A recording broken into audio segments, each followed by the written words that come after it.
Hi friends, welcome to my recipe corner. അപ്പൊ ഇന്ന് ഞാൻ നല്ലൊരു മധുരമാണ് ചെയ്യുന്നത് കേട്ടോ. പായസ കൊഴുക്കട്ട അഥവാ പാൽ കൊഴുക്കട്ട. അപ്പൊ ഗോതമ്പ് കൊണ്ടുള്ള പാൽ കൊഴുക്കട്ട വളരെ ഹെൽത്തി ആയ ടേസ്റ്റി ആയ ഒരു നൊസ്റ്റാൾജിക് ഐറ്റം ആണ്. അപ്പൊ കുട്ടികൾക്കൊക്കെ ധൈര്യമായിട്ട് കൊടുക്കാൻ പറ്റുന്ന ഒരു എമ്മി ബ്രേക്ക്ഫാസ്റ്റ് ആണ്, അല്ലെങ്കിൽ 4 മണിക്ക് കൊടുക്കാൻ പറ്റുന്ന ഒരു സ്വീറ്റ് ആണ് കേട്ടോ. അപ്പൊ വീഡിയോ ഇഷ്ടമായാൽ എല്ലാവരും ലൈക്ക് ചെയ്യുക, മാക്സിമം ഷെയർ ചെയ്യുക. അതുപോലെ തന്നെ ഇതുവരെ എന്റെ ചാനൽ സബ്സ്ക്രൈബ് ചെയ്തിട്ടില്ലാത്തവർ ഒന്നങ്ങ് സബ്സ്ക്രൈബ് കൂടി ചെയ്തേക്കണേ. അപ്പൊ ഇനി നമുക്ക് വീഡിയോയിലോട്ട് പോകാം. അപ്പൊ ആദ്യം ഇതിന് ആവശ്യമുള്ള ശർക്കര ഒന്നങ്ങ് ഉരുക്കിയെടുക്കാം. അപ്പൊ ഇതിലിപ്പോ 1/4 കപ്പ് ശർക്കര ഉണ്ട് കേട്ടോ. ഒരു 1/2 കപ്പ് വെള്ളം.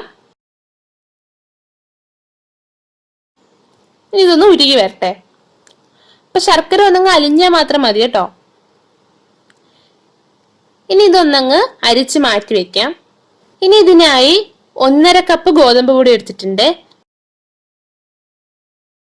ഒരു ചെറിയ കൈപ്പിടി തേങ്ങ.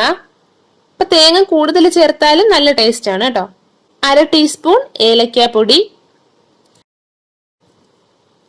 ഇനി 1 ടീസ്പൂൺ നെയ്യ്, ആവശ്യത്തിന് ഉപ്പ്, ചെറിയൊരു മധുരത്തിനായിട്ട് 1 ടീസ്പൂൺ പഞ്ചസാര.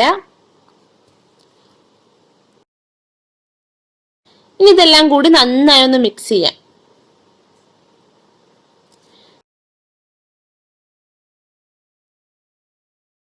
ഇനി കുറേശ്ശെ വെള്ളം ചേർത്ത് ചപ്പാത്തി മാവിനേക്കാൾ കുറച്ചുകൂടി സോഫ്റ്റ് ആയിട്ട് ഒന്ന് കുഴച്ചെടുക്കണം. അപ്പൊ ഇത് ചെറിയ ചൂടുള്ള വെള്ളമാണ് കേട്ടോ.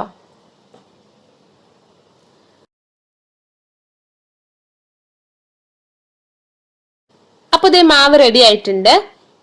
ഇനി ഇത് കുഞ്ഞു പിടികളാക്കാം. അപ്പൊ ചെയ്യുമ്പോ ഒരുപാട് ടൈറ്റ് ആക്കി ഉരുട്ടരുത് കേട്ടോ. അപ്പൊ വേവാനായിട്ട് കുറച്ച് ബുദ്ധിമുട്ടാവും. അപ്പൊ ഒരു 2 കപ്പ് വെള്ളം വെച്ചിട്ടുണ്ട് കേട്ടോ. ഇനി ഇതൊന്ന് തിളക്കട്ടെ. അപ്പൊ ഇതിലേക്കാണ് നമ്മൾ പിടി ഇട്ട് കൊടുക്കാൻ പോകുന്നത്. ഇനി ഇത് നമുക്ക് മൂടി വെച്ച് വേവിച്ചെടുക്കാം. അപ്പൊ ഇത് നമ്മളിട്ട ഈ പിടിയൊക്കെ നന്നായിട്ട് വെന്ത് വന്നിട്ടുണ്ട്. ഇനി ഇതിലേക്ക് നമ്മൾ നേരത്തെ തയ്യാറാക്കി വെച്ച ശർക്കരപ്പാനി ഒഴിക്കാം. ഇനി ഈ ശർക്കര നന്നായി പിടിയിലായി വരട്ടെ. അതുവരെ നമുക്കൊന്ന് മീഡിയം ഫ്ലെയിമിലിട്ട് മൂടി വെക്കാം.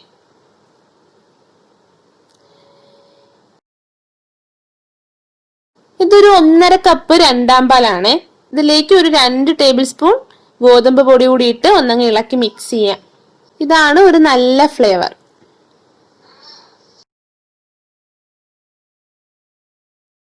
അപ്പൊ ഇതിലേക്ക് നമുക്ക് ആ രണ്ടാം പാല് ചേർത്ത് കൊടുക്കാം. അപ്പൊ ഈ രണ്ടാം പാലില് ഗോതമ്പ് പൊടി ഇട്ടിരിക്കുന്നത് കൊണ്ട് തന്നെ പെട്ടെന്നൊന്ന് കുറുകി വരും കേട്ടോ. അതുപോലെ തന്നെ ഒരു 1/2 ടീസ്പൂൺ ഏലക്കാപ്പൊടി.